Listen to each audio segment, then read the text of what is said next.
Saudaraku, bertegur sapa adalah bagian dari kehidupan sosial kita. Sadarkah kita bahwa setiap saat Tuhan sudah terlebih dahulu menegur kita dengan kasih dan berkat-Nya? Seperti halnya hari ini, Tuhan mengajak kita bersekutu dan memuliakan nama-Nya.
Pertolongan kita adalah dalam nama Tuhan, pencipta langit dan bumi.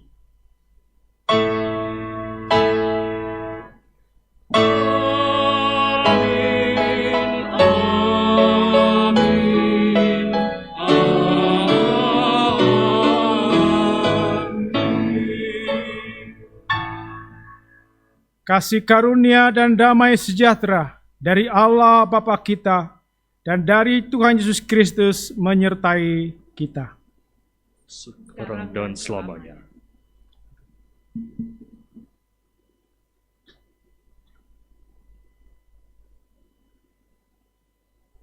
Saudaraku, ketika orang hanya bisa diam saja saat tertindas karena tidak mampu menyuarakan perasaan hatinya, maka bisa jadi itu adalah gambaran dari kebudayaan bisu ala Paulo Freire.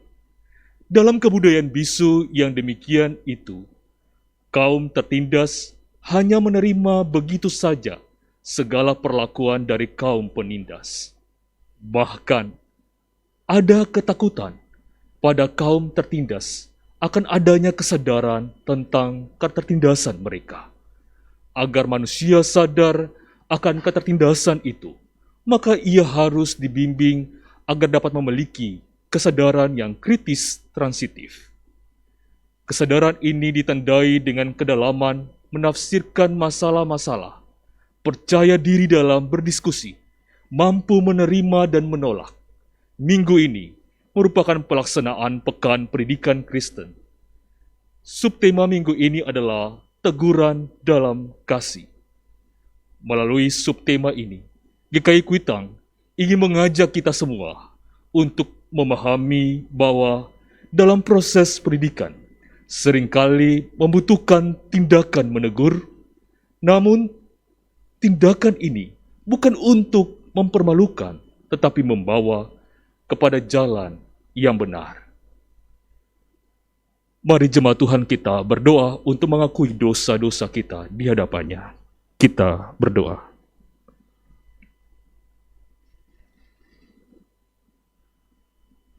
Tuhan, kadangkala kami tidak sadar bahwa kami telah menjadi penindas bagi orang lain karena memaksakan kehendak kami sendiri.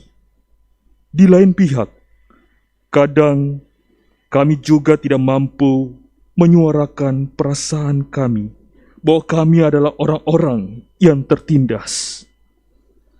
tolonglah kami, ya Tuhan, agar kami dapat sampai kepada kesadaran yang kritis, transitif. Dengan demikian, kami dapat melakukan dialog dengan semangat kasih. Ampuni dan bentuklah kami seturut dengan kehendak-Mu, ya Tuhan. Demi nama Putra-Mu, Yesus Kristus. Amin.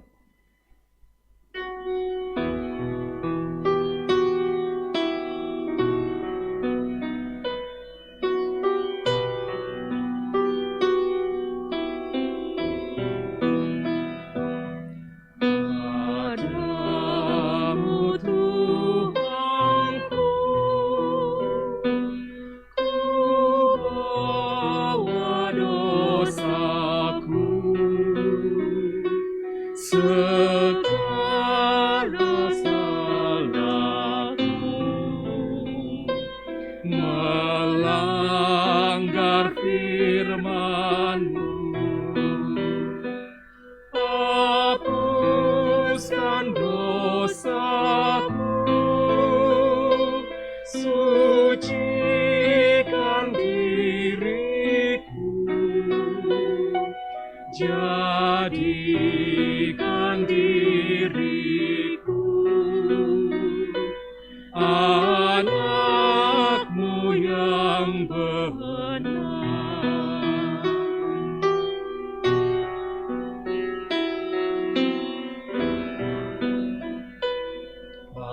Padamu Tuhanku, ku mohon kuasa-Mu,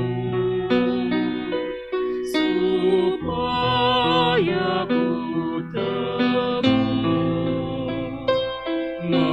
mengikut firman-Mu. Hapuskan dosaku, sucikan diriku, jadikan diriku anak-Mu yang benar.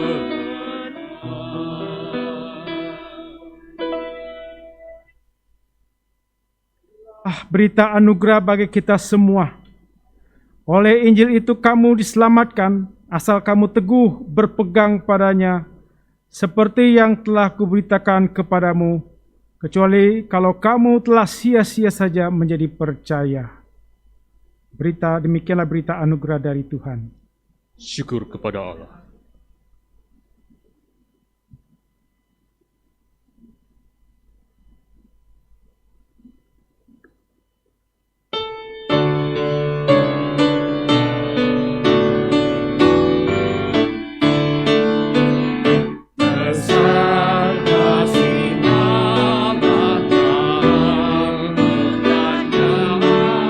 Yang datang ke dunia demi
Mari kita menaikkan doa. Ya Tuhan, pada hari ini kami bersekutu bersama dalam rangka pekan pendidikan dan kami mau menerima firman-Mu yang boleh mengajarkan kami di dalam menegur sesama untuk kembali kepada jalan yang benar. Biarlah Roh Kudus menolong kami dalam memahami maksud firman-Mu, dan kami menerima firman-Mu bagi pertumbuhan iman kami. Roh Kudus jugalah menolong hamba-Mu dalam menjelaskan kebenaran firman, agar firman dari Tuhan ini sampai di dalam hati kami semua. Berbicaralah ya Tuhan, kami siap mendengarnya. Dalam Yesus kami telah berdoa. Amin. Kita membaca dari Matius pasal 18 ayat 15 sampai 20. Saya membacakan Matius 18 ayat 15 sampai 20. Apabila saudaramu berbuat dosa, tegurlah dia di bawah 4 mata. Jika ia mendengarkan nasihatmu, engkau telah mendapatkannya kembali. Jika ia tidak mendengarkan engkau, bawalah seorang atau 2 orang lagi, supaya atas keterangan 2 atau 3 orang saksi, perkara itu tidak disangsikan. Jika ia tidak mau mendengarkan mereka, sampaikanlah soalnya kepada jemaat. Dan jika ia tidak mau juga mendengarkan jemaat, pandanglah dia sebagai seorang yang tidak mengenal Allah atau seorang pemungut cukai. Aku berkata kepadamu, sesungguhnya apa yang kamu ikat di dunia ini akan terikat di surga, dan apa yang kamu lepaskan di dunia ini akan terlepas di surga. Dan lagi aku berkata kepadamu, jika 2 orang daripadamu di dunia ini sepakat meminta apapun juga, permintaan mereka itu akan dikabulkan oleh Bapa-Ku yang di surga. Sebab di mana 2 atau 3 orang berkumpul dalam namaku, di situ aku ada di tengah-tengah mereka. Demikianlah firman Tuhan. Yang berbahagia ialah kita yang mendengar memeliharanya dalam kehidupan sehari-hari. Haleluya. Haleluya, haleluya, haleluya, haleluya.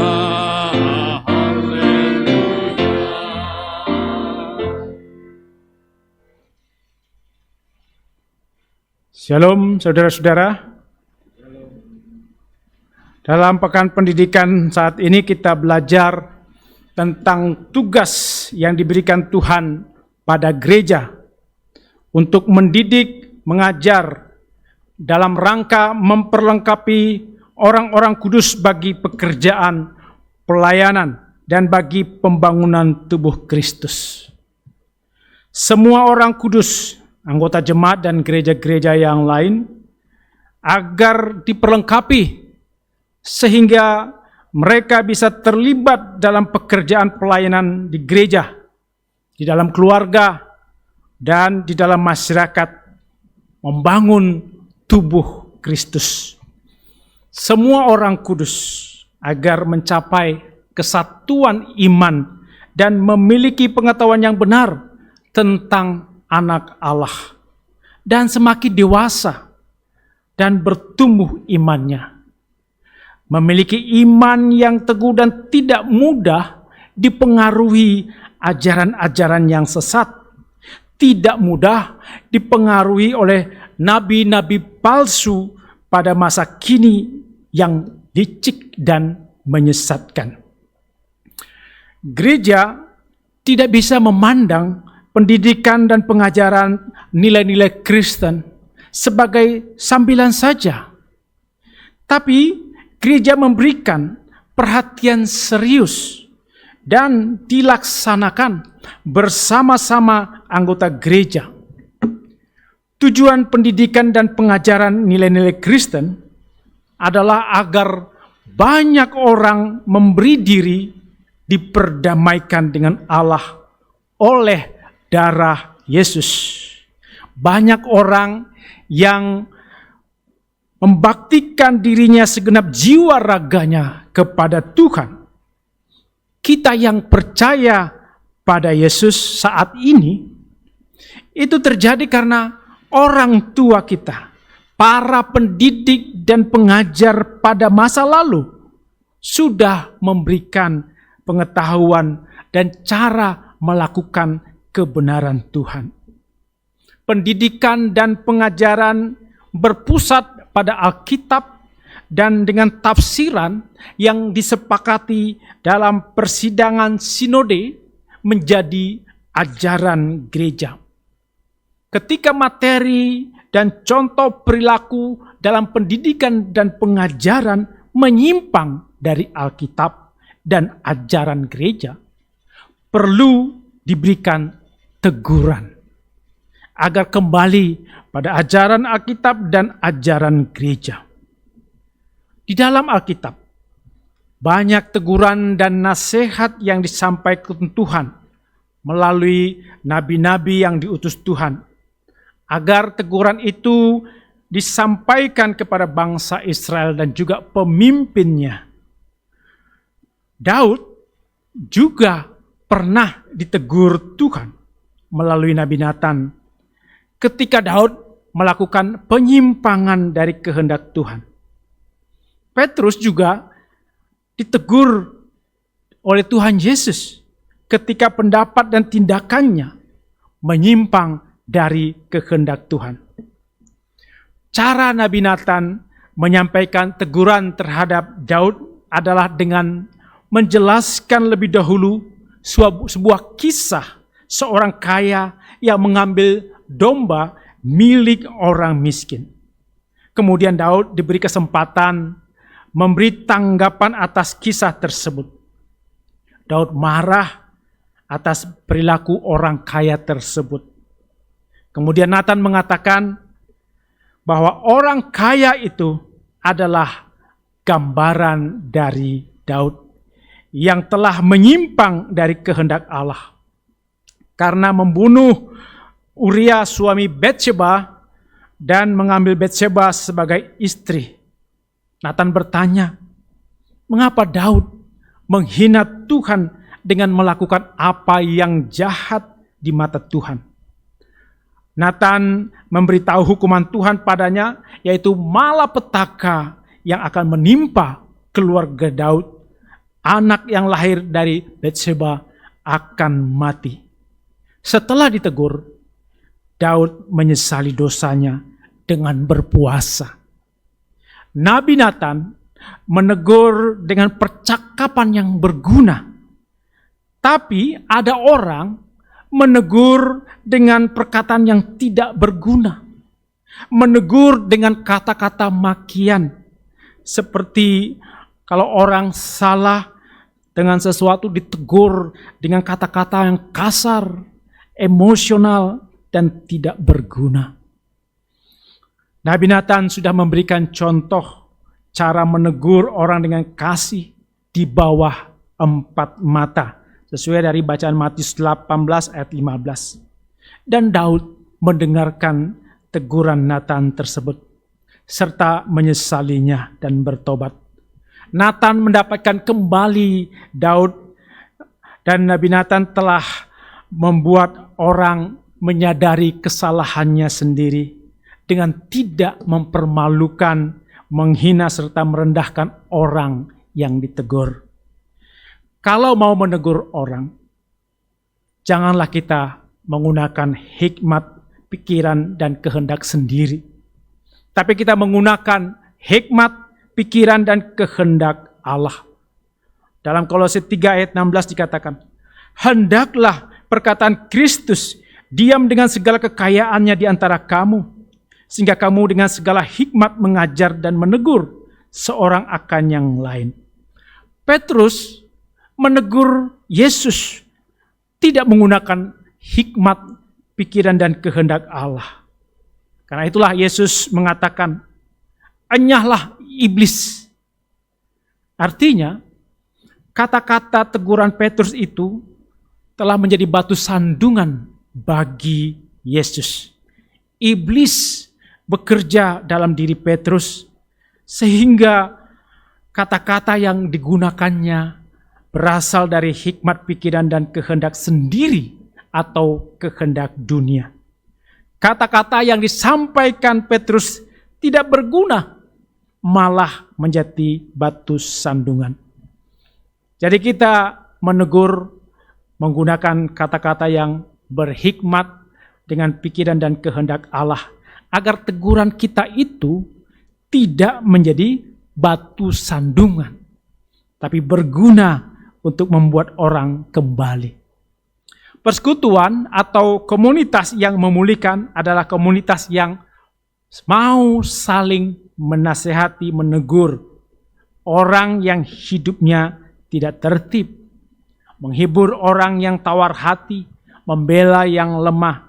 Itu dikatakan dalam 1 Tesalonika 5 ayat 14. Persekutuan atau komunitas orang beriman tidak akan membiarkan orang jatuh dalam dosa, hidup dalam kehancuran.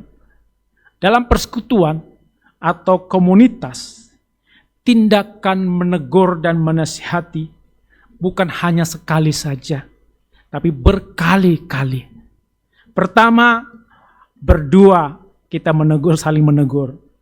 Kemudian kalau tidak bisa, bertiga atau berempat. Kalau bisa ada saksi. Kalau belum juga berhasil orang itu menerima teguran, maka dibawalah ke jemaat. Dalam menegur, kita tidak memperlakukan orang itu sebagai musuh, sebagai orang yang dibenci. Menegur dengan menganggap orang itu sebagai saudara yang dikasihi. Kalau menegur dengan kesal, dengan benci, maka yang keluar adalah kata-kata yang kasar, merendahkan, menghina, dan tidak sopan, tidak menghargai orang yang ditegur. Menegur bukan dengan hati atau niat yang jahat, memukul orang, atau mau menjatuhkan orang yang ditegur, mencari kesalahan orang, seperti yang dilakukan di media sosial atau media masa kini.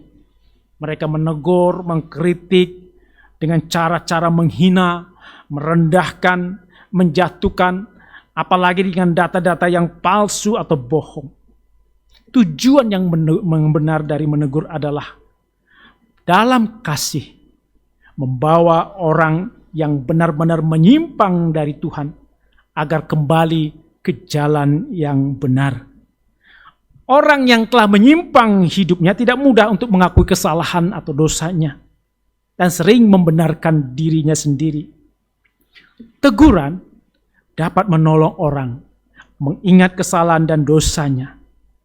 Gereja sebagai komunitas orang beriman diminta Tuhan agar tidak membiarkan orang berada dalam dosa, tapi bersama-sama mendorong agar menyesali dosa, agar ada pemulihan melalui teguran.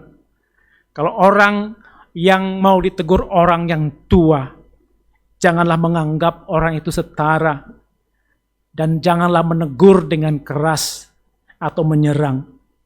Tegurlah orang yang tua sebagai bapa dengan sopan dan menghargai. Itu dalam 1 Timotius 5 ayat 1. Janganlah engkau keras terhadap orang yang tua, melainkan tegurlah dia sebagai bapa. Orang yang tersesat harus dicari agar berkumpul kembali dalam persekutuan yang bersama-sama mendalami kebenaran firman Tuhan. Kita mencari, kita menegur, perlu usaha yang keras dan perlu pengorbanan. Seorang suami atau istri yang tersesat hidupnya perlu pengorbanan seorang istri atau seorang suami bersama orang lain yang dianggap mampu untuk menegur, menasihatin suami atau istri agar kembali pada tujuan pernikahan dan janji nikah.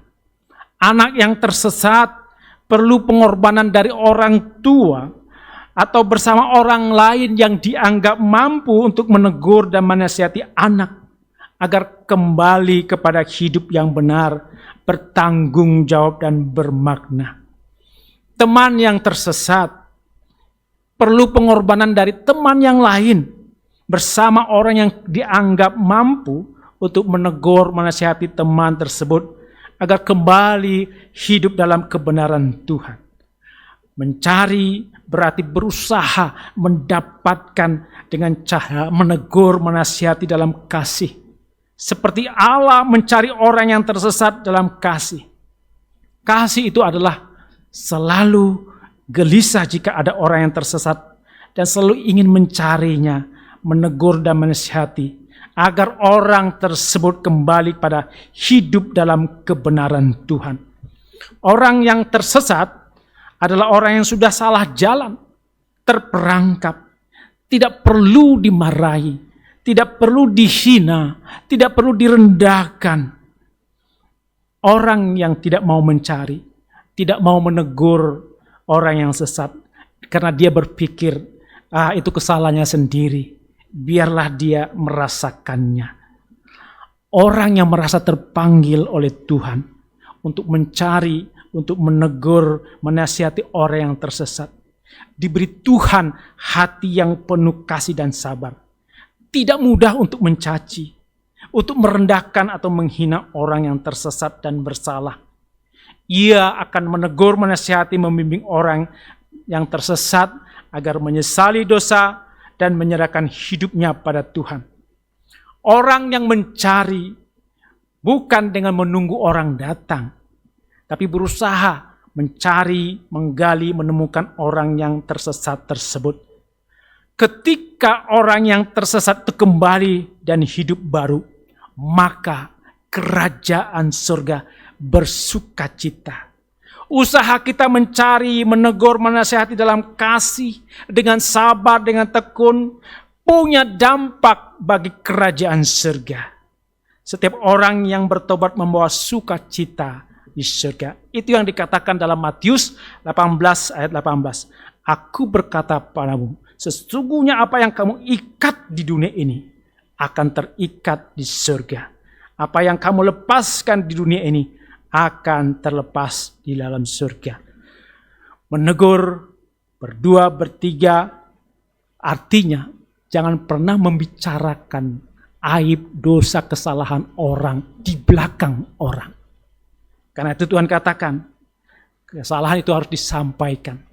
Jangan kirim lewat media sosial, Facebook, apa kesalahan orang, lewat YouTube. Jangan gosipkan kesalahan orang kemana-mana. Kita melihat seorang bapak misalnya sedang duduk bersama seorang wanita, kemudian kita ada yang melihat, dan orang yang melihat itu akan menggosipkannya kemana-mana. Seluruh anggota jemaat mendengar, tapi orang bapak itu sendiri tidak mendengarnya. Oh, persekutuan yang seperti ini, itu yang ditolak oleh Tuhan. Mulailah, kalau ada yang salah, bicarakanlah berdua. Kalau enggak juga, bicarakan bertiga atau berempat. Kalau juga tidak, bersama-sama dengan jemaat. Persekutuan komunitas yang sehat, yang bertumbuh. Kalau ada kesalahan orang, tidak menjadi gosip di dalam jemaat, tapi dia membicarakannya bersama-sama, berdua, bertiga, bersama dengan jemaat, dalam persekutuan yang kecil, dalam persekutuan yang besar. Dan semuanya itu harus dengan jelas, dengan data yang benar. Dan kiranya ketika kita benar-benar melihat siapapun, tak anak yang menyimpang kehidupannya, dimulailah berdua membicarakannya. Anak yang salah, berdua orang tua membicarakannya. Kalau juga tidak mampu, ajak orang lain yang terhormat, yang bisa dihormati untuk membantu menegur anak tersebut. Ayah atau ibu yang menyimpang, harus ada yang berdua membicarakannya. Kalau ayah, ibu atau keluarga tidak mampu, ajaklah orang lain yang kita hormati atau yang dihormati untuk membantu dalam menegurnya. Kiranya kita semua terpanggil untuk menegur dalam kasih dengan menggunakan hikmat pikiran dan kehendak Tuhan, sehingga makin banyak orang yang bertobat, teguh dalam pengajaran Tuhan, bertumbuh bersama dalam persekutuan yang kecil dan persekutuan jemaat membangun tubuh Kristus. Amin.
Saudaraku, dengan terus meyakini bahwa Kristus telah melakukan karya bagi keselamatan dunia ini, maka mari kita mengakui iman percaya kita dengan mengatakan, "Aku percaya kepada Allah, Bapa yang Maha Kuasa, Pencipta langit dan bumi, dan kepada Yesus Kristus, Anak-Nya yang tunggal Tuhan kita, yang dikandung dari Roh Kudus, lahir dari anak darah Maria, yang menderita sengsara di bawah pemerintahan Pontius Pilatus, disalibkan, mati dan dikuburkan, turun ke dalam kerajaan maut.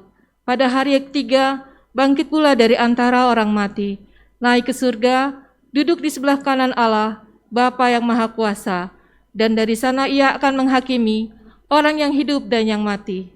Aku percaya kepada Roh Kudus, gereja yang kudus dan am, persekutuan orang kudus, pengampunan dosa, kebangkitan orang mati, dan hidup yang kekal. Amin. Sebelum masuk dalam doa syafaat, kita dalam pekan pendidikan ini ada kerjasama dengan Labisi, Lembaga Anugerah Bahasa Isyarat Indonesia. Dan hari ini juga kita ada penterjemah ke bahasa isyarat. Terima kasih untuk Labisi. Mari kita masuk dalam doa syafaat. Terima kasih ya Tuhan, Engkau Allah yang hadir, yang memberikan kepada kami kesempatan untuk menjadi suatu persekutuan yang saling menegur, yang saling menasehati, sehingga orang-orang yang tersesat, anggota keluarga, teman yang tersesat, boleh kembali bersekutu bersama-sama, menggali kebenaran Tuhan.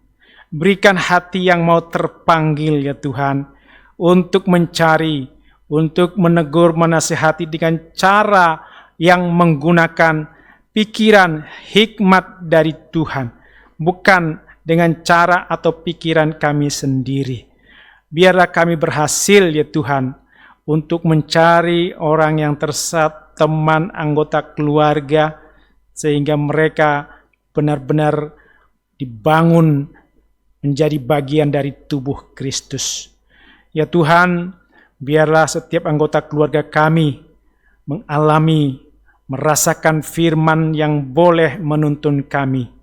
Kami berdoa ya Tuhan, untuk setiap anggota jemaat kami yang sakit, yang lemah saat ini, yang di dalam perawatan, Tuhan tolong mereka.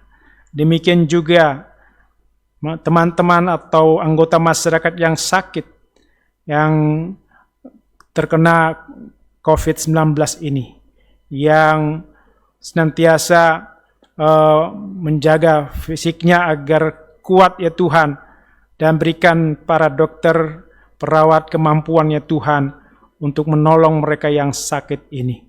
Demikian juga kami berdoa ya Tuhan untuk setiap anak-anak yang belajar dari TK, SD, SMP, SMA yang sampai kuliah. Semuanya Engkau berkati agar bersemangat bertanggung jawab walaupun pada masa pandemi ini mereka menjalani tugas-tugas mereka. Kami berdoa juga ya Tuhan untuk anggota jemaat-Mu dan simpatisan yang sedang bekerja atau yang sedang mencari pekerjaan, yang sedang melakukan usaha bisnis. Tuhan tolong mereka agar mendapatkan dan mengembangkan dalam situasi pandemi ini, agar mereka boleh berhasil ya Tuhan dalam pekerjaan mereka untuk mencukupkan kebutuhan kehidupan keluarga mereka. Demikian juga kami berdoa ya Tuhan untuk setiap kegiatan jemaat-Mu di GKI Kuitang ini, kegiatan-kegiatan komisi dan juga kegiatan yang dilakukan di lingkungan, semuanya Tuhan mampukan agar kami menjalannya dengan baik. Kami berdoa untuk pemerintahan kami ya Tuhan, untuk mengatasi pandemi COVID ini. Berikan jalan yang terbaik agar protokol kesehatan, agar upaya-upaya yang dilakukannya boleh mengurangi orang yang terkena pandemi COVID ini. Demikian juga untuk pengadaan vaksin, biarlah juga Tuhan berkati agar berhasil. Dan kami berdoa juga untuk masyarakat agar semakin ketat melakukan protokol kesehatan. Berkati semua para dokter, perawat, dan juga rumah sakit, laboratorium, agar semuanya boleh berjalan dengan baik untuk proses pemulihan bagi pasien COVID dan pasien yang lainnya. Tolong juga ya Tuhan mereka yang terdampak pada pandemi ini. Para pekerja kaki lima, buruh profesi lainnya semuanya boleh ditolong untuk mengatasi masalah yang mereka hadapi. Demikian juga perusahaan-perusahaan berikan hikmat mereka untuk menjalankan perusahaan sehingga terhindar dari PHK bagi karyawannya. Kami berdoa ya Tuhan untuk semua persiapan yang dilakukan oleh Jemaat GKI Kuitang untuk penyelenggaraan ibadah biar itu berjalan dengan baik.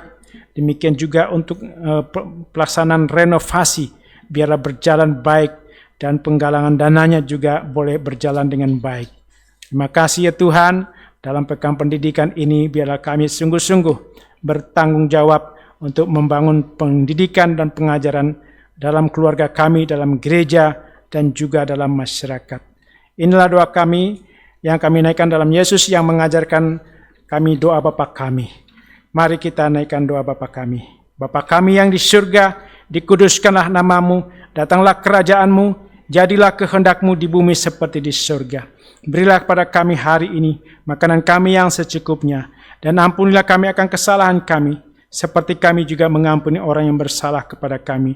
Dan janganlah membawa kami ke dalam pencobaan, tapi lepaskan kami daripada yang jahat, karena Engkau yang punya kerajaan dan kuasa dan kemuliaan sampai selama-lamanya. Amin. Saudaraku, inilah firman Tuhan yang mendasari persembahan kita. Demikian. Sebab jika kamu rela untuk memberi, maka pemberianmu akan diterima. Kalau pemberianmu itu berdasarkan apa yang ada padamu, bukan berdasarkan apa yang tidak ada padamu. 2 Korintus 8 ayat 12.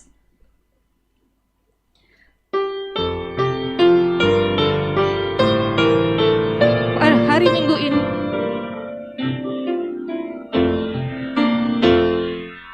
Bumi dan langit pujilah yang tinggi dan kudus, firman yang maha mulia dan jalannya tentu.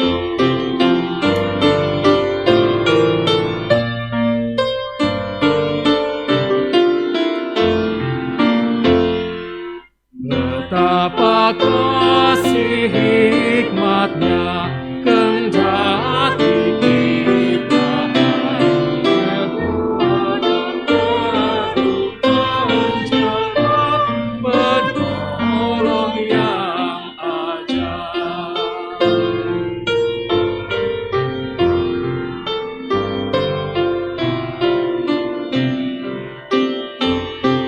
pada hari ini, Minggu 6 September 2020, akan diedarkan satu kantong persembahan, yaitu kantong pertama untuk pelayanan umum gerejawi.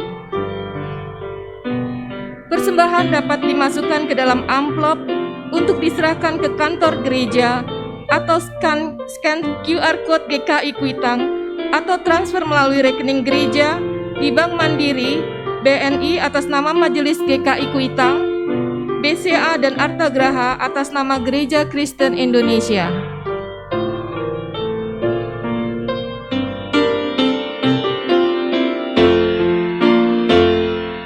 Oh hikmat kasih Dialah, tak jatuh diserang di dalam darah daging pun berjuang dan menang.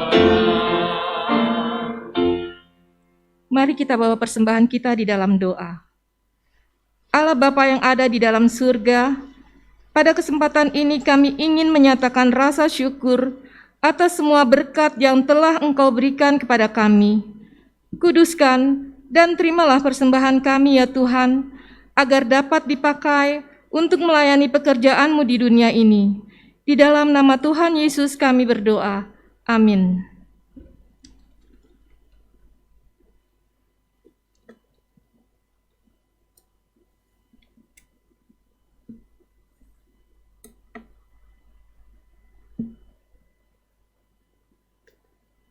Saudara-saudara, mari kita menjadi pribadi-pribadi yang terus sedia untuk menjadi orang yang dapat dan berani menegur di dalam kasih, sehingga kesadaran Kristus transitif dapat menjadi kesadaran kita bersama.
Saudara-saudara, arahkanlah hatimu pada Tuhan dan untuk diutus ke ladang dunia, maka arahkanlah pandanganmu kepada dunia. Dengan tetap berpegang pada Kristus, kami mengarahkan pandangan kami kepada dunia. Jadilah sahabat sesama. Sebab kami rindu mempersaksikan Kristus, Terpujilah Allah Bapa, Anak, dan Roh Kudus, yang tidak pernah memisahkan kami dari kasih-Nya sekarang dan selama-lamanya. Pergilah dalam damai, sejahtera, dan terimalah berkat Tuhan. Damai sejahtera Allah yang melampaui segala akal akan memelihara hati dan pikiranmu dalam Kristus Yesus. Haleluya.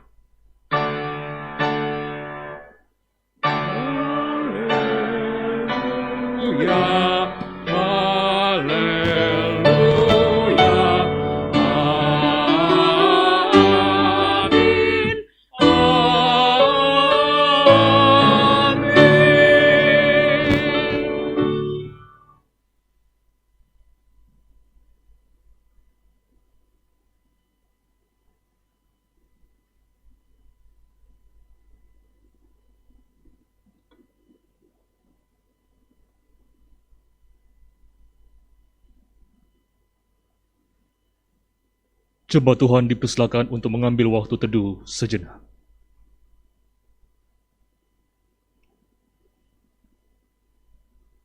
Selamat hari Minggu, selamat melanjutkan kehidupan bersama Tuhan. Tuhan memberkati.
Menghadirkan kerajaan Allah, GKI,